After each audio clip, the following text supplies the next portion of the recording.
going to introduce our next speaker now, a man who has a way with words. He's not only a writer, but he's a rhetor. And Leon Conrad just came out with this book, Story and Structure, a complete guide, available for purchase on the Laws of Form website, pretty sure, right? And if it's not, then it will be in a moment because Leon's in charge of that website. Let me just... I don't want to eat into your presentation time, Leon, but yes, it is an incredible book. You know what I could do, which you can't do if you're not here physically, and I'll do it in a moment. I won't do it just now because I only have one hand, but I'll flip through it because there's like all kinds of cool pictures and diagrams, and anyway, that super appeals to me. It's not all mathematical formulae, it is, and it's also all these cool pictures and diagrams. So it's very intuitive and helps me with, I'm a real narrative, being a philosopher, narrative story structure kind of reader. Okay, so Leon Conrad has, by the way, he's a founding member of all this and is behind the scenes, and he would be in front of the scenes, almost was, and will continue to be, right? But Leon Conrad has run training courses in voice-centered communication skills for businesses for over 20 years. He's a writer, poet, storyteller, and educator. He is passionate about reviving the integrated approach to teaching the liberal arts, in particular the Trivium of logic, grammar, and rhetoric. He has an undergraduate degree in music, an MA in the history of design and material culture of the Renaissance. In 2013, George Spencer Brown began mentoring Leon through the process of engaging with laws of form on a weekly basis, following which the engagement continued through the last 3 years of Spencer Brown's life and resulted in a meaningful friendship.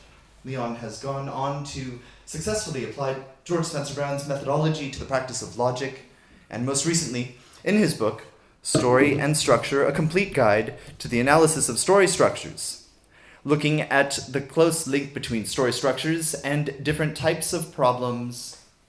As founder of the Traditional Tutor, Leon works with gifted and talented youngsters, just like Spencer Brown, right? Remember the Tarati, the organization for super intelligent children, right?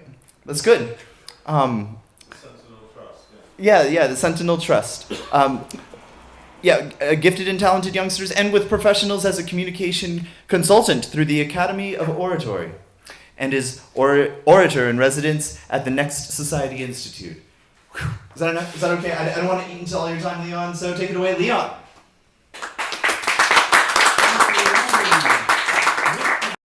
The book fits into this. I'm not going to talk about the book. I'm going to concentrate on another aspect of language. Sentences.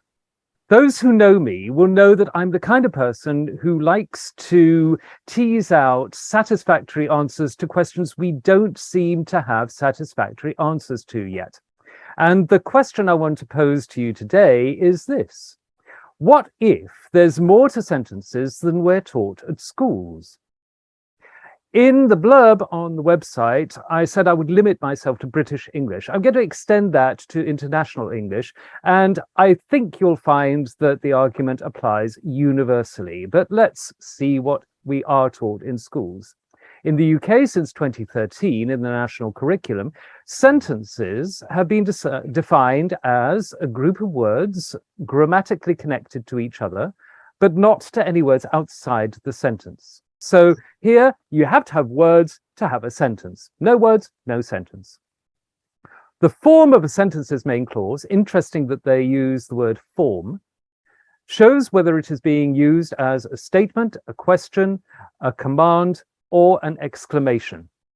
And you have 4 sentence types identified. In the US, since 2010, from grade 1, students are expected to produce and expand complete simple and compound sentences. And here 2 sentence structures are referred to, but the sentence types are the same 4: declarative statements, interrogative questions, imperative orders, and exclamatory sentences, exclamations. In Australia, since 2018, the curriculum asks students, or demands that students recognize the different types of punctuation. So here the focus is on written forms, including full stops, question marks, and exclamation marks, signal sentences. So these written forms signal sentences, but sentences here aren't defined. But there's something that's conveyed by the written form. And these, again, come into four types: statements, questions, sentences that express emotion, exclamatory sentences, or ones that give commands, orders. What if there's more to sentences than we're taught at school? What does laws of form have to do with this? Well, laws of form argues that there is a calculus that shows the basic forms underlying, among other things, linguistic science. Laws of form starts out with two ideas: the idea of distinction and the idea of indication. These can be traced to sounds, the basic building blocks of language. Whether you see vowels as marked or steps, whether you see consonants as marks or steps, you have this play of the fixed and the dynamic, the mark of distinction being fixed, the act of indication being dynamic. It has to take place through time. It's also there in parts of speech. You have fixed and volatile. And you see this coming through in Steiner schools in particular. It's also part of the way I teach, where here you see the demarcation into two families, nouns and verbs. I would look at this slightly differently. I would put prepositions into the noun families, conjunctions into the verb family. Prepositions are noun joining, conjunctions are verb joining. I would put pronouns into the noun family, but I'm missing the interjections. Interjections, for me, are a really important part of speech. They're straddlers. They straddle the marked state, the noun family, and the dynamic step that I see the verb family fitting to. So there's a sense that you need somebody there to make an interjection, and the interjection can't happen unless it happens as an action that takes place through time. You need both for it to happen. What if there's more to sentences than we've taught at school? We can't have sentences unless we have sounds, unless we have words. Or maybe there's something else. In Laws of Form, Chapter 2, Spencer Brown notes that there are three forms of simple expression, three forms of arrangement, four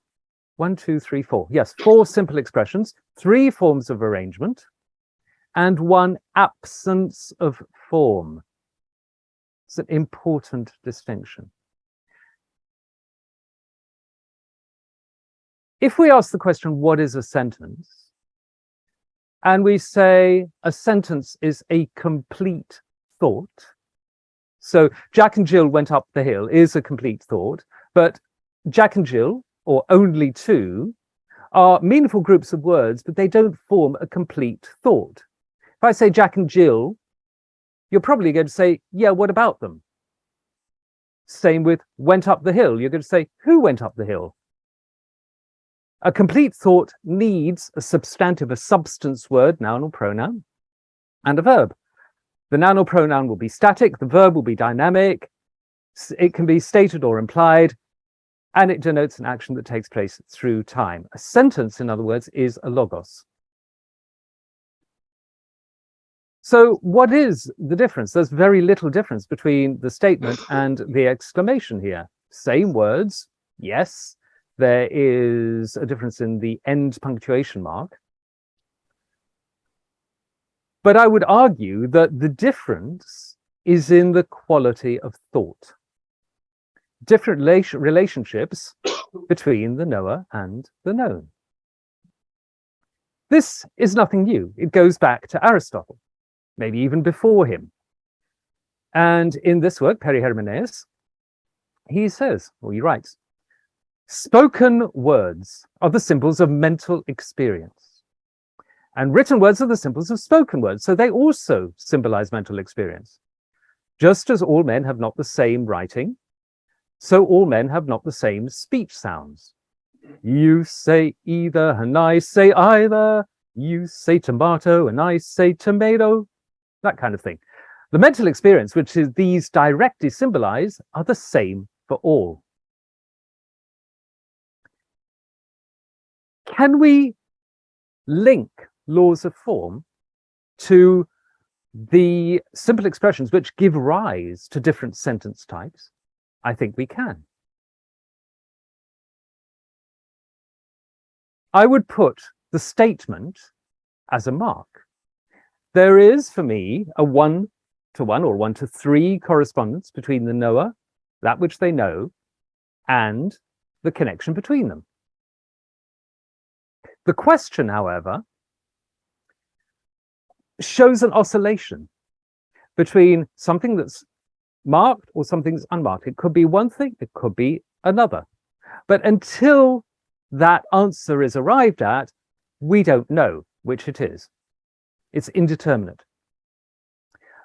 I see the exclamation as a eureka moment. A eureka moment comes in like a flash, and then you realize the meaning of it. You have to express it and explain it, so the mark expands to 2 marks.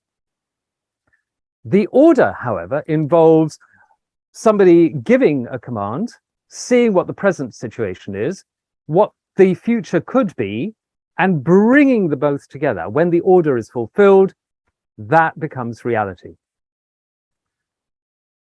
So far, we've looked at the 2 marks side by side, an expansion and a condensation. We've taken the single mark. We've added the re-entry that comes in at chapter 11. But what about these 2 simple expressions? Can laws of form teach us something about sentences? One of the questions that this conference seeks to address is, how can Spencer Brown's laws of form help us map the presence or absence of the unmarked state in hitherto unexplored fields? That is exactly what I am going to do here. The unmarked state, the mark over mark, I think, maps perfectly to a sentence type that used to be taught. It's present in Steiner views, and it's also described in Sister Miriam Joseph's book, The Trivium. The operative mood stands for the wish or prayer. When I say God save the Queen, I am not ordering God about. I'm saying something like, may God save the Queen. It's a wish or prayer. You don't order God about, it's just not done. But the wish or prayer posits something that could be there, maybe should be there, but it isn't. And we acknowledge that. What about the absence of form? It's not the same as the unmarked state, it's an absence of form. And for me, this describes the very real quality of thought that Dante might have had when faced with the divine vision, or when we experience a piece of music or a talk at laws of form that reduces us to tears and we are awestruck by the beauty of an animation or a turn of phrase. We're left dumbstruck, speechless, and yet the quality of thought is vibrant. There's also a question that came in around the time that Spencer Brown was writing Laws of Form. It's called the interrobang, and it was lovely to see it appear in Jonathan Miser's presentation earlier. It's got a dynamic emotional aspect to it and a linear rational aspect to it. And what this showed me was yet again the importance of the double barb, which was lovely to see in Fred's presentation earlier. It's a symbol I use that quite extensively in my book Story and Structure. It is not elaborated on in laws of form, but it is very important. And it shows that there are different kinds of oscillations. There's an oscillation between the marked and the unmarked state, but there's also an oscillation between the dynamism of the expansion and condensation of marks. And that I find really interesting. So what if there's more to sentences than we're taught in school? What are the implications of applying laws of form to sentences like this? I think laws of form points to the need to re-examine the way we teach language. The optative is an embodied aspect of our thinking. We wish, we pray. Why exclude it? The awestruck silence also is a distinct sentence type. If we acknowledge that, as laws of form does, and if we acknowledge it as primary, which laws of form arguably does, it would cultivate people's respect for mystery. And I don't think that's a bad thing at all. Laws of form claims to outline the basic forms underlying linguistic science, among other things. Well, it works remarkably well at the level of sound, word, sentence, and story. We can, more importantly, learn more about laws of form by viewing it through the lens of language. I say more about how this applies to sentences put together in paragraphs and narratives in my book. But for now, I would like to just take questions on the stuff I've covered. On the stuff I've covered.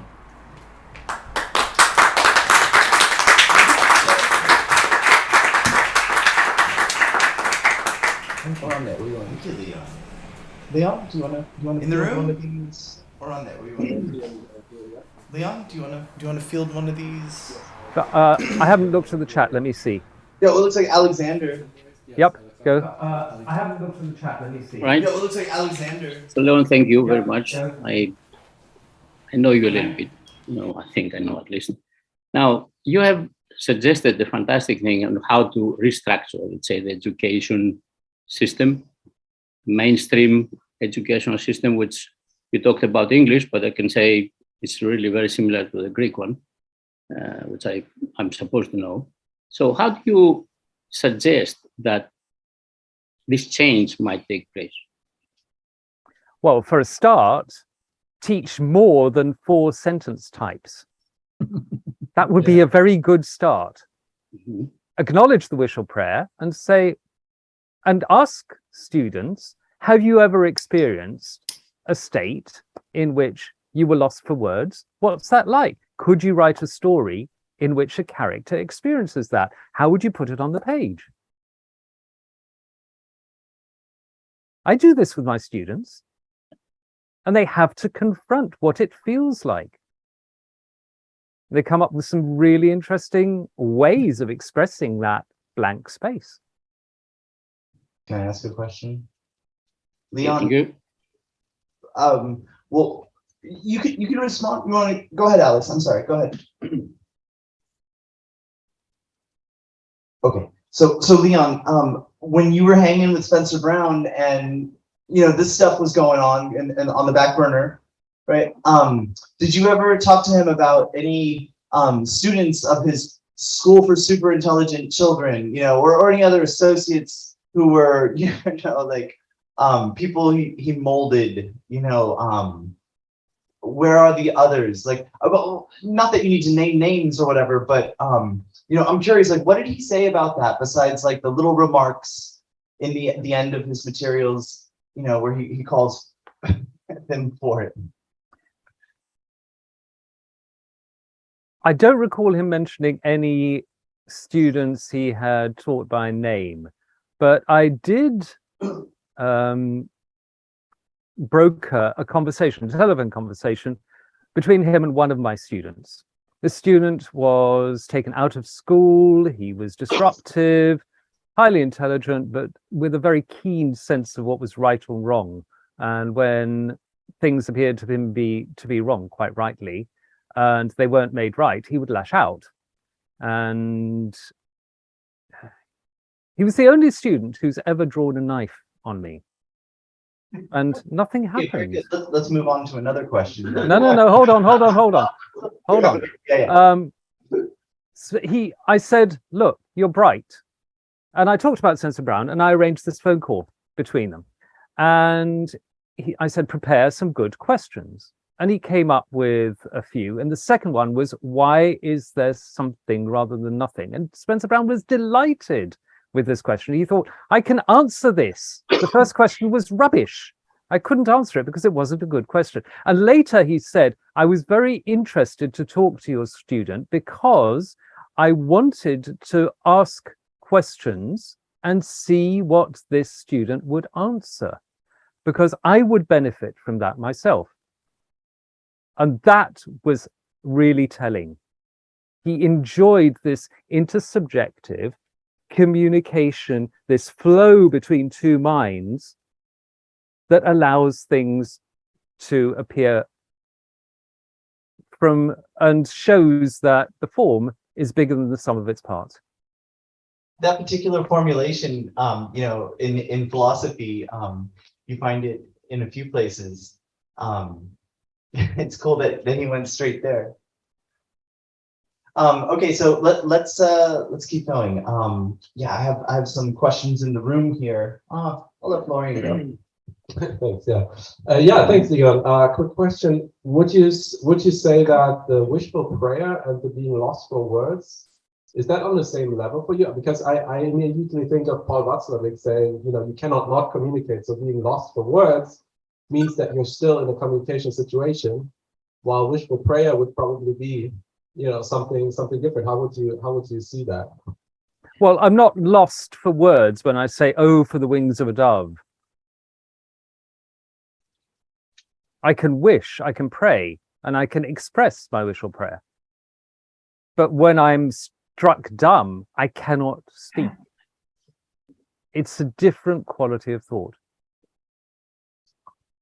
And Till? Well, thank you very much. I just thought about the analytic situation in psychoanalysis because, as I experienced it, silence plays a huge role in there. And you need to really learn to accept the silence and the abstinence of the psychoanalyst in particular. And that gives way to evolving thoughts. That is exactly the state of, you might describe as void, where things evolve and creates this kind of creative moment where you're actually able to look for something you haven't realized before. Well, okay, I'm sorry, this is not a question, this is a comment. Thank you. Yes, Till, thank you so much for your presentation. It was enlightening, wonderful. Have you ever come across the work of David Grove, Clean Language? No, I'd be happy if you could. I'll send you some links. Great. It's brilliant stuff. And it is founded on metaphor. Thank you for your question, which was also a comment and a content. And isn't it interesting? That's like the content, and then when we throw it in the form of a question, but it isn't the content kind of like still the theme of last time, right? The unmarked state. Anyway, perennial topic. Here's another question. Hi, Leon. Thank you. You talked about the oscillation between the marked and the unmarked. And I suppose my question is, what's the mechanism? What drives that? And it's got me thinking, because we're in the library, there just happened to be a copy of Ulysses lying around, and I was looking at the Molly Bloom soliloquy, and actually it's quite interesting to think, okay, so let's get away with sentences. Let's get rid of them. What then? Where's the oscillation? And of course, it's there. It's in the writing. So I suppose, yeah, what's the mechanism? What do you think is going on? Okay, I didn't want to do this, but I will do it. I'll go back to here and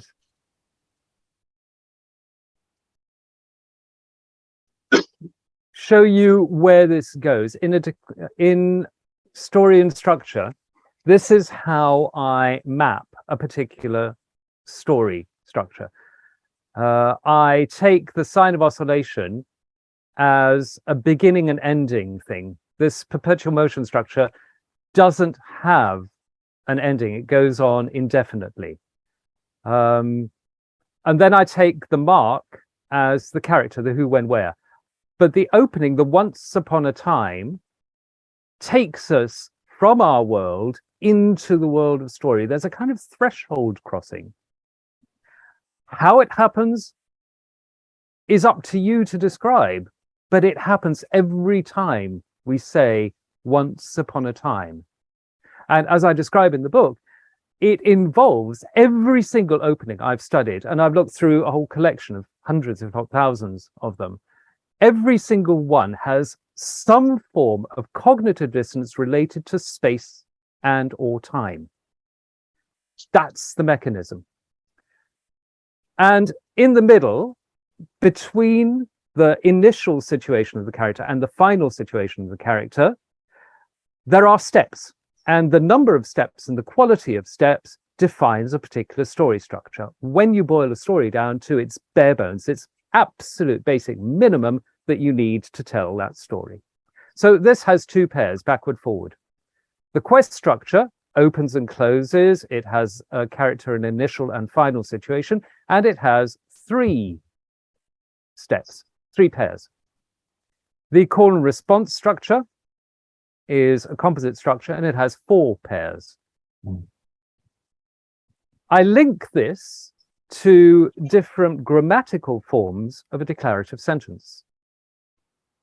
If you take the sentence as being formed in the speaker's mind here, and the speaking of it as a journey, every element of it, and I was delighted to see in, I think it was Jonathan's presentation, this depicted in relation to Aristotle. Beautiful. I read, you have the subject and the predicate, both need to be there. And when they're there, they can be perceived by a listener. I won't go on too much longer. This maps to the perpetual motion structure, but the quest structure, I read books, fits a sentence with a transitive verb. I read books to students fits the call and response structure. But there's that exclamation, the exclamatory sentence. It's the only one where a sound, a part of speech, and a sentence can coexist, a 3-in-1. And the story structure here is the story structure used typically by gods in the stories of Ovid's Metamorphoses. They see something, they intervene, and something changes. Usually in a story, it's to do with a transgression against the natural order and a restoration of natural order, as perceived within the story world. And I equate this to wow, exclamation. But if you see the wow as a pow, then what is happening when we come out with a eureka sentence, when we come out with an interjection? What's the barrier that's being traversed here? I think it's a rhetorical question, but it'd be very interesting to think about that in the context of Molly Blue. Yeah. All right. I think we do have to move on. Thank you. Thank you very much, Leon. Thank you very much, Leon.